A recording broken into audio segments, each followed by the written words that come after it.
खुलुमबाय नोंथांमोनखौ बयखौ बरायबाय दिनै 17 सेप्तेम्बर 2023 बाराय जेबो रबिबार फैदो दिननि खौरांफोरखौ बेखेवनोसै।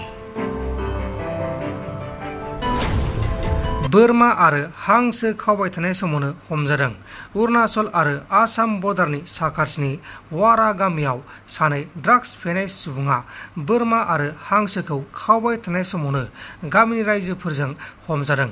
हमजानाय सानै बोरमा सिखावफोरनि मुङा जाबाय आइजु किल केरकेटा आरो नेशनेल केरकेटा आरो बिसोरनिफ्राय गामिनि रायजो राजाफोरा सिखाव खावनायनि थाखाय जुरिमाना लानाय जादों। गलाघाट जिल्लानि सिङाव थानाय देरगाव ओनसोलाव आसाम पुलिसनि सासे जवाना गावनि बिसिखौ गाग्लोबनानै बुथार नागिरनाय केसनि थाखाय पुलिसजों एरेस्ट खालामजादों। हमजानाय जवाननि मुङा जाबाय रुपज्योति हाजरिका। रुपज्योति हाजरिकाया गावनि बिसिखौ नगाव जिल्लानि सिङाव थानाय कामपुरनिफ्राय गोसो थोनानै लाबोखुमादोंमोन आरो जुलि लादोंमोन। नाथाय जुलि जाखांनायनि उननिफ्रायनो रुपज्योति हाजरिकाया गावनि बिसिखौ जौ लोंनानै न'आव फैनानै बुबाय थायोमोन होननानै मिथिनो मोननाय जादों। मोनसे दुखुनांथाव जाथाय। सासे जुलि जागोदान आइजोआ गावनि बेसेन गोसा जिउखौ गावनो फोजोबदों आरो बे जाथाया आसामावनो जादों। आसामनि गुवाहाटीनि सिङाव थानाय गारिगाव ओनसोलाव सासे जुलि जागोदान आइजोनि गोथै सहखौ न'नि बाथरुम सिङाव फासि लानानै बा दौलें लानानै थैना थानायाव बोखांनो हादों।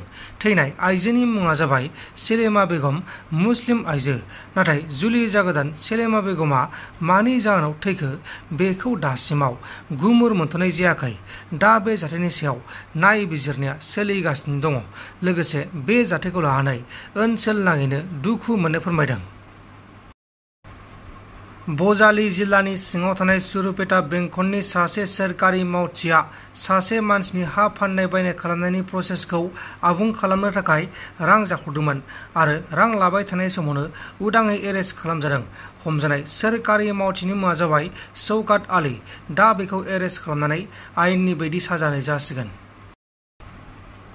फोरबो फुजानि बोथोर सफैदों आरो बर' सावथुनाबो ओंखारगासिनो दङ।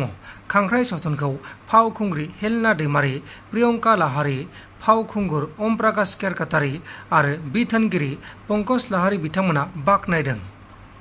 जोबोद मोजां मोनदों। माने मोनसे जोंनि बे जेनेरेशननि थाखाय मोनसे बिराद मोजां मोनसे एग्जाम्पल होननानै आं सानो। खांख्राइ सावथुनखौ माने टेक्निकेलिबो बिराद आपग्रेड जादों बे सावथुना आरो फुल एन्टारटेनिं माने स्टार्टिंनिफ्राय एन्डिंसिम माने बिराद एन्टारटेनमेन्ट जादों मुभिया आरो स्ट'रि बिराद इउनिक जादों। ओमफ्राय बयबो फैनानै नायफैनांगौ खांख्राइखौ आरो थुलुंगा होनांगौ। बिदिनो पुरा खांख्राइ टीमनिसिम आंनि बेस्ट विशेस। बिराद मोजां जादों खांख्राइ सावथुना, बयबो नायनांगौ। Thank you.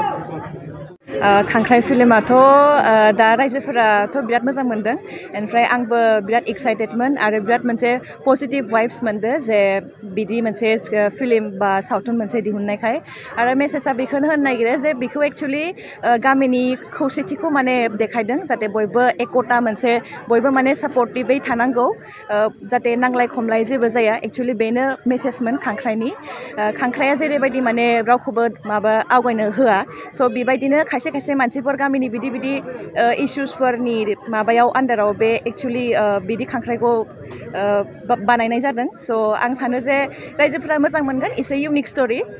स' आं बेखौनो खोन्थानो लुगैगोन जे आसा खालामो बयबो मोजां मोनगोन आरो आंबो बिराद माने एक्साइटेडमोन आरो बिराद मोजां मोनदों खामानि मावनानै। बेखौ एक्सुवेलि दा जोङो कनफार्म खालामनो हायाखै खारन जों दा लासैनो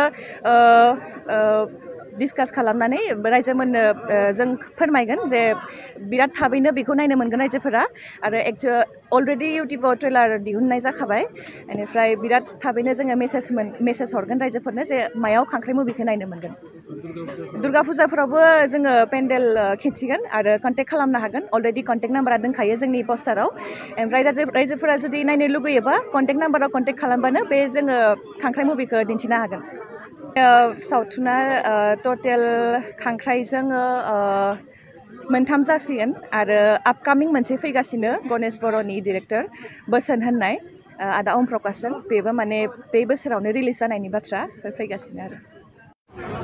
एक्चुअली खांख्राइ मुभियाव खामानि मावनो मोननानै आं एक्चुअली बुंनो थाङोबा लाखि मानोना खांख्राइ मुभियाथ' बोसोरथाम आवगायनिफ्रायनो एक्चुअली बिसोरो मा होनो शुटिंखौ जागायदोंमोन एक्चुअली गेजेराव आं मा होनो डाइरेक्टरखौ आं लोगो मोन्दोंमोन होनबा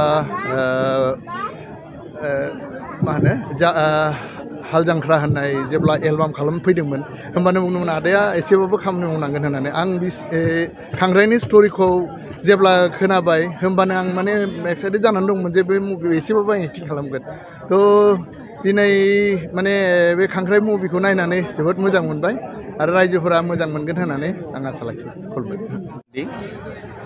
खांख्राइफोरा जेरै जयै थायोब्ला एसे आदारखौ माने गावजों गाव सेलायसेसि जानो नागिरनानै माब्लाबा आदारखौनो खोमाना लानो गोनां जायो।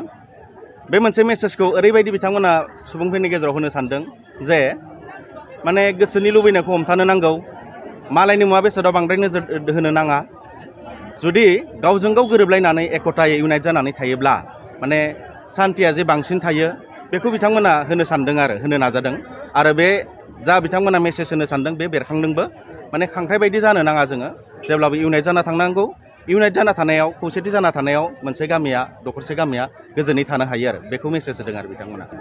जांख्रिथायनि सैथाम सावथुनखौ जोङो नैबे सोलिफु मान्थनि 30 सेप्तेम्बराव जोङो रिलिज होनो आखायाव लादों।